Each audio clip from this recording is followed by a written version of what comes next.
Good evening everyone. আজকে তোমার যে টপিকটার উপর বলবো সেটা হচ্ছে ইন্ডিয়া যে এশিয়া কাপেতে খেলছে, ঠিক আছে। প্রথম ম্যাচটা যে খেললো, ঠিক আছে, ইন্ডিয়া ইউএইর সাথে, ঠিক আছে। তো ইন্ডিয়া তো পুরো মানে ওয়ান সাইডেড মানে ডমিনেটিং করে ম্যাচটা জিতলো, ঠিক আছে। প্রথম তো 58 রানে ইউএইকে অল আউট করে, ঠিক আছে। একটা পার্টনারশিপ প্রথমে হয়, ঠিক আছে, মানে 40 রান না 45 রান করে, তারপরে 10 রানের মধ্যে 8 উইকেট ইউএই হারিয়ে ফেলে, ঠিক আছে। মানে কী বলবো, মানে রান বানাতেই পারে না, ঠিক আছে, ইন্ডিয়ার বোলিং লাইনের বিরুদ্ধে ইউএই, ঠিক আছে। মানে আর ইন্ডিয়া 4 ওভার না 4.5 ওভারের মধ্যে ম্যাচটা ফিনিশ করে দেয় 58 রানের টার্গেট। মানে আউট, মানে কী বলবো, পুরোপুরিভাবে ইউএইকে মানে কোনো চান্সই দেয় না, ঠিক আছে। মানে একবারে মানে ডিস্ট্রয় করে দেয় বলতে পারো, ঠিক আছে, ইউএইকে। তারপরে সেকেন্ড কথা হচ্ছে যে তোমার ইন্ডিয়ার যে টিমটা খেলিয়েছিল, আমার তো মনে হয় না পারফেক্ট টিম 11 খেলিয়েছিল, ঠিক আছে। কারণ তুমি যদি দেখো, 3-এতে তোমার সূর্যকুমার যাদব নামছে, ঠিক আছে, তিলক বর্মা নামলে তাও মানতে পারতাম, ঠিক আছে। হয়তো এই ম্যাচটাতেই নেমে গেছে সূর্যকুমার, ঠিক আছে, এটা হতে পারে, ঠিক আছে।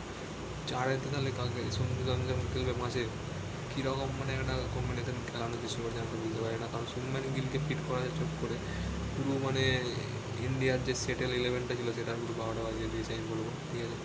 এক খেলা, ঠিক আছে, তিলক বর্মাকে বাইরে বার করুক, তার জায়গায় সঞ্জু স্যামসনকে 3 নম্বরে খেলাক বা ওপেনিংয়ে খেলাক, শুভমান গিলকে 3 নম্বরে খেলাক।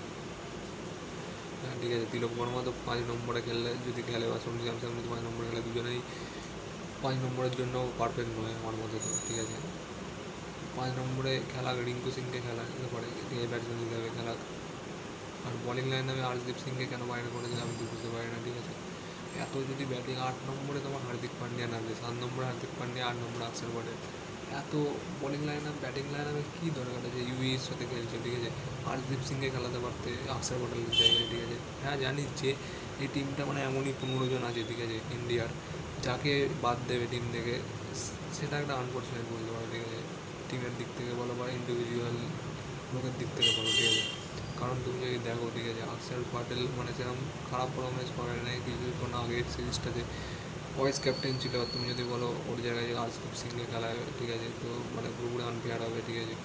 কুলদীপ আর বরুণকে তো খেলানো দরকারই, ঠিক আছে, দুজনেই পুরো মারাত্মক স্পিনার আছে, ঠিক আছে, দুটো প্রপার স্পিনার খেলানো দরকার। উইকেটে যদি সেরকম স্পিন থাকে তো খেলার, ঠিক আছে, অক্ষর পটেলকে। কিন্তু বোলিং লাইন আপে তো হরদীপ সিংকে বাইরে বার করাটাও আমার মনে হয় না ভালো, ঠিক আছে। হ্যাঁ, বুমরা আর হার্দিক পান্ডিয়া বল করে দেবে, ঠিক আছে, মোটামুটি যদি স্পিনিং স্পিচ থাকে। স্পিনিং স্পিচেতে তাও, ঠিক আছে, হরদীপ সিংকে বাইরে বার করে মানে, ঠিক আছে, হরদীপ সিংয়ের জন্য আনফেয়ার বলতে পারো। কারণ হরদীপ সিং নাম্বার 1 টি20 বলার, ঠিক আছে, ইন্ডিয়ার জন্য এখন বলতে পারো। এত উইকেট নিয়ে নিয়েছে, ঠিক আছে, বুমরার থেকে বেশি মানে উইকেট নিয়েছে টি20তে, ঠিক আছে। মানে বুমরা যে কোয়ালিটিটা সেটা তো বার করা মুশকিল, কারণ বুমরাকে একটা দুটো ম্যাচে রেস্ট দিতে পারো। ওমানের বিরুদ্ধে যে ম্যাচটা সেটাতে বুমরাকে রেস্ট দিতে পারো, কারণ বলা তো যায় না আনফর্চুনেটলি কখন চোট পেয়ে যাবে, ঠিক আছে, বুমরা, তখন খুবই মুশকিল হয়ে যাবে ইন্ডিয়ার। এই এশিয়া কাপেতে হয়তো মুশকিল হবে না, পরে টি20 ওয়ার্ল্ড কাপটাতে মুশকিল হতে পারে আপকামিং, ঠিক আছে। তো বুমরাকে বহুত দেখে শুনে ম্যাচ খেলানোটা দরকার, ঠিক আছে, ইন্ডিয়ার বলতে পারো। আর ব্যাটিংয়ে তো পুরোপুরিভাবে আউট পারফর্ম করেই দেবে, ঠিক আছে। ইন্ডিয়ার ব্যাটিং বলিং দিক থেকে যে টিমটা, যে মানে ওয়ার্ল্ডের নম্বর 1 টি20 সাইড, আর এইখানে এশিয়ার মধ্যে তো আশেপাশে ধারে কাছে কোনো মানে টিম নেই, ঠিক আছে, ইন্ডিয়ার বলতে পারো। আফগানিস্তান পাকিস্তান যদি খুব ভালো খেলে তো একটু চান্সেস থাকে, বাকি তো আর মনে হয় না শ্রীলঙ্কা পারবে বলে ইন্ডিয়ার ধারে কাছে। তো ইন্ডিয়া তো ধরতে পারো চ্যাম্পিয়ন হয়ে গেছে, ঠিক আছে, এবারে সেভাবে খুবই dangerous batting line up bowling line up তৈরি করেছে, ঠিক আছে, টি20-তে। আর যদি দেখো, ঠিক আছে, ব্যাটিংয়ে অভিষেক শর্মা যেভাবে ব্যাট করছে, ফার্স্ট বলেতে 6, সেকেন্ড বলেতে 4, ঠিক আছে, মানে কোনো প্রেশারই নেই, ঠিক আছে, এশিয়া কাপ খেলছে বলে আউট হবে হবে, আউট হবে না হবে না, মানে এরকম মানে সেটা খেলছে, বহুতই ডেঞ্জারাস ব্যাটিং করছে, ঠিক আছে, অভিষেক শর্মা বলতে পারো। তারপরে শুভমান গিল অ্যাঙ্কার হিসাবে ধরো খেলতে পারে, ঠিক আছে, শুভমান গিল, ঠিক আছে, চলে যাবে, ঠিক আছে।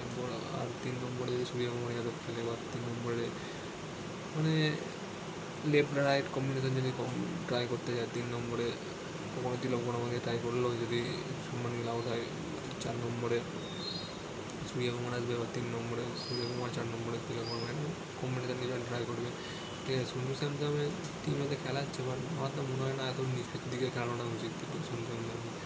এক ওপেনিং করাও, নাহলে 3 নম্বরে খেলা সঞ্জু স্যামসনকে, ঠিক আছে। ইন্ডিয়া মানে যা ভালো ভাববে সেটা নিয়ে খেলা হবে, ঠিক আছে, তো আমি বলে তো কোনো লাভ নেই, ঠিক আছে।